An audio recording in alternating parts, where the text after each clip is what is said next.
In recent months, reports on muggings and murder in Cape Town's iconic Table Mountain have emerged.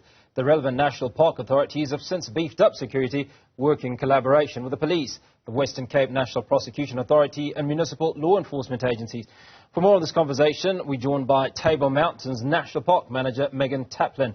Megan, thanks for speaking to us. Can you provide an overview of the safety measures implemented at Table Mountain National Park during the festive season in particular? Yes, well, we have enhanced our collaboration with the other law enforcement authorities. So we do have our rangers who do their regular patrols all over the mountain, all over the park.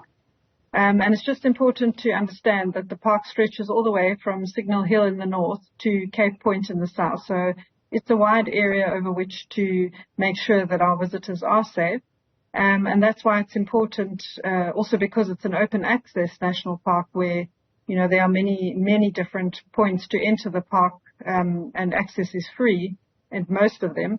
And so that's why it's important to work with the city as well as with the South African police in order to beef up these efforts. So what we do is we make sure we meet regularly, share information so that we're all on the same page, and then also make sure that we deploy our respective forces evenly throughout the areas where the public like to enjoy the park, so that we can all keep our eyes and ears on the ground and respond as quickly as possible to any incidents that do occur. What we've also done is deploy tourism monitors, who are young people that have come in to provide tourism safety tips to visitors as well as information, and they are also spread throughout the park in order to be the eyes and ears on the ground. Now, Megan, for those that are not familiar with Cape Town, how large is this area that you describe?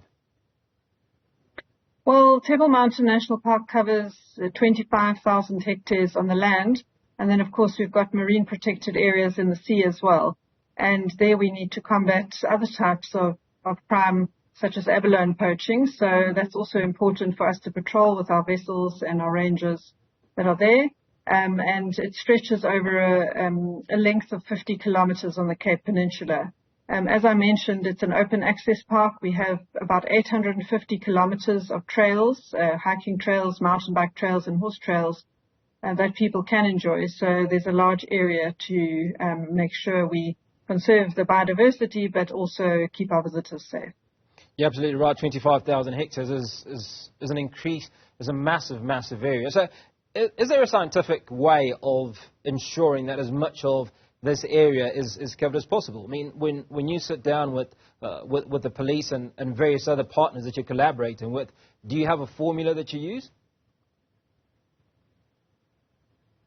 Well, we don't really use a formula, but what we do use is intelligence. So, information coming into our operations room as well as the City of Cape Town's operation room in terms of camera networks that are spread across the area, not always in the national park, but more at the interface between the urban area and the national park.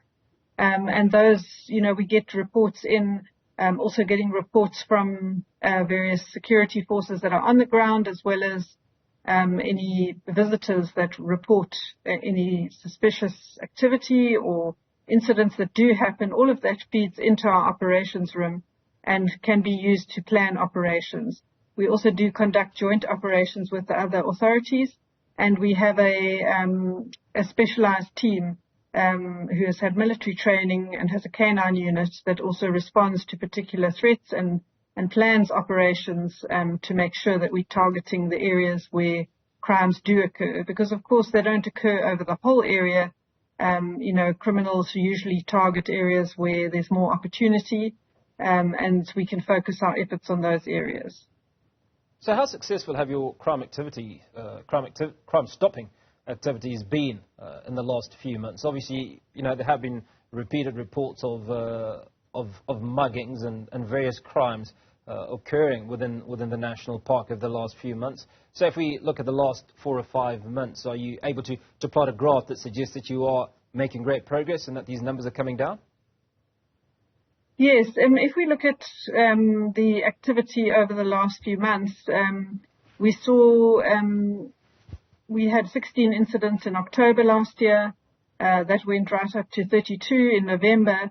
But then with all the enhanced operations that we implemented, it actually went down to only 6 incidents in December, and we've only had 5 in January. And of course, we've had a number of arrests as well, successful arrests of suspects who have been involved in these activities. Some of them have been involved in multiple incidents. So, for example, we managed to arrest someone on the 14th of December who had been responsible for a number of incidents, and that, that's reflected in the figures of them going down. So I think it is having a great effect, and it's really about carrying that through, because of course, we don't just see tourist activity doesn't just happen in December and January. It's really quite sustained throughout the year. And of course, we have many local people who use the park regularly for their daily run or their daily walk. So we need to make sure that these efforts are carried across the year. Well, the criminals that you have to deal with are not Joes that are trying to rob people, but you also have to contend with poachers, from what we understand. Yes, so we do need to look at environmental crimes as well. As I mentioned, we have two marine protected areas, one which stretches around the Cape Peninsula and another which encircles Robben Island. And there we need to focus on abalone poaching that might happen, as well as people who are taking out too many of the West Coast rock lobster, which is unique to this area, or that needs to be protected in this area. Then, of course, we also have incidents on the land where we need to look out for snares that people might set to catch animals, as well as people that might harvest plant material illegally, flowers like proteas, as well as we have incidents of bark stripping in our forests. So all of those need to be combated, as well as making sure that visitors are safe. And what tips would you give to visitors that are intending to visit Table Mountain? What do they need to take? What do they need to carry? What do they need to look out for? Yes, so the people that use the park can really help a lot in terms of ensuring their own safety, making sure that they are traveling in groups, so not tackling the trails by themselves, and then making sure that they're well prepared, that you've got the right equipment, got the right hiking shoes, enough water. This is a magnificent mountain to walk on, but you do need to be prepared for weather changes and for the rugged conditions on some of the trails. It's always good to let someone know what time you're departing and what time you expect it back. Make sure you know the trail that you're walking on and stick to the designated trails. And if you're not sure of trails and you don't know the mountain that well, it's best to hire a guide. There are many guides who offer their services and can give you a great experience on a hiking trail.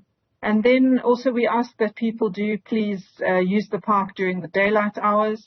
That's when the park is open, and it's much easier for us to assist people during the day if something does happen, as well as for their physical safety. It's better to walk during the daylight hours. And then we also do have emergency numbers that are displayed on our signboards, so people could save those on their phones and make sure that they do have the right contact numbers if they do need assistance. Megan, appreciate your time. Thank you so much for speaking to us on News at Prime. Table Mountain National Park Manager, Megan Taplin.